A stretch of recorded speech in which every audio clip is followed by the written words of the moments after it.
Hey there, I'm Scott. Welcome back to my home and kitchen. You guys, I have to start with a little bit of an apology. I've been getting emails from you guys asking, where are you? Are you going to still be posting videos? And it's been a few weeks and I do apologize for that. But it's really because of something great that's happened to me. I've recently accepted a position with a major national kitchen retailer, kitchen store, as one of their culinary coordinators for the locations here in the Portland area. So I'm actually running the cooking school here for the company Sur La Table. And yeah, so it's really great news. I'm teaching mini classes every week and also managing a staff and guest chefs, so it's all really great news. But I do want to do a recipe for you guys, and I want to do one that's really, really delicious. And when I got my bachelor's degree, I actually went to school in Texas and had an opportunity to have some really, really great Tex-Mex food. And me and my best friend Allison still talk about these particular enchiladas that we got down there. And they're spinach enchiladas, and they have a really great cream sauce that goes over them. They're baked, and they really, really are delicious. So let me show you guys how easy they are and really how delicious they can be. Alright, spinach enchiladas. This can't be any easier, and this is probably one of the easiest recipes that I'll probably ever show you here because everything comes out of your pantry essentially. There are two components. We're going to make a sauce that's going to be a cream sauce, and then the tortillas and the filling for those. So what you'll need for the sauce is about a ½ pound of frozen chopped spinach. And I just defrost this in the microwave. And just throw that into your saucepan. You don't want to drain any of the liquid out of that because that's actually going to kind of loosen the sauce up just a little bit for us. So to that I have at least 4 ounces, if not 8 ounces, of roasted chopped green chilies. I use a combination of mild, 1 can of mild, 4-ounce can of mild, and a 4-ounce can of the hot. You could use 2 cans of hot or 2 cans of mild. It really is up to your flavor preference on that. So those go right in. And to that, 1 can of your favorite cream of chicken soup. And that's going to add a lot of flavor. It is going to add some salt, so there's really no need for seasoning this with additional salt. Unless at the end you taste it and it definitely needs it, then by all means, please season according to your taste. Alright, and then 8 ounces of cream cheese, your favorite brand. And then it's as simple as just keeping the pan over like a medium-high heat and letting all this cream cheese melt, the soup kind of distribute throughout, and the spinach get fully incorporated. That might take two minutes or so, and I'll show you the next step when that happens. Alright, it took really only about a minute for all of that part of the ingredients to come together nicely.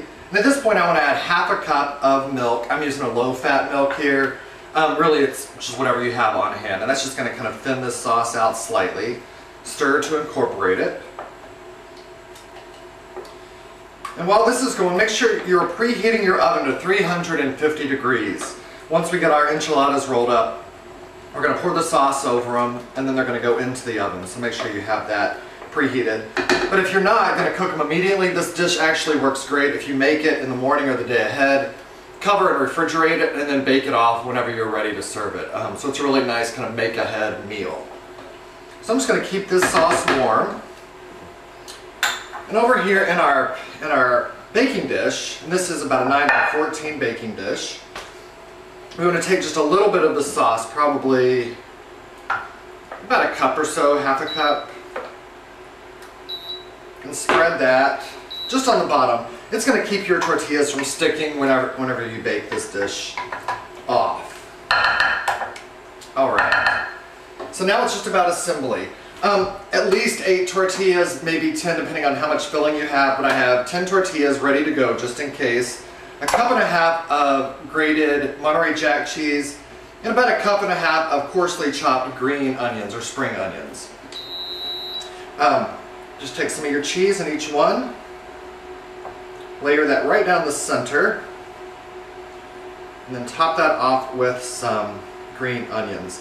If you wanted to add additional spinach to this dish, this would be where you'd want to add it. You could actually use the frozen spinach again, that other ½ pound if you bought a pound bag. Defrost that, squeeze out that extra liquid and put that into your tortilla. And then just roll them up and place them right in your dish, just like soldiers. So I'm going to keep doing this until I get the whole pan filled, probably 8 to 10. Alright, so all of the tortillas got wrapped up into the dish, and I did get 8 of them in there, so that's perfect. I have a few little extra green onions, so I'm just going to toss those into the sauce. No need to waste that, because that flavor will be really good in the final dish. Give that a stir around. And then it's just as easy as taking your sauce and going right over the top of your whole tray of the enchiladas.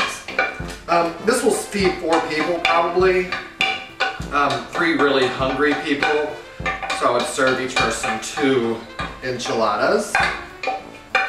And the way I would serve this on a plate would be maybe next to some really fresh pico de gallo, or some black beans, something that is going to sort of offset the fatness of this, but also I think the pico de gallo would be nice just because it has a nice tartness to it, and it'll be delicious.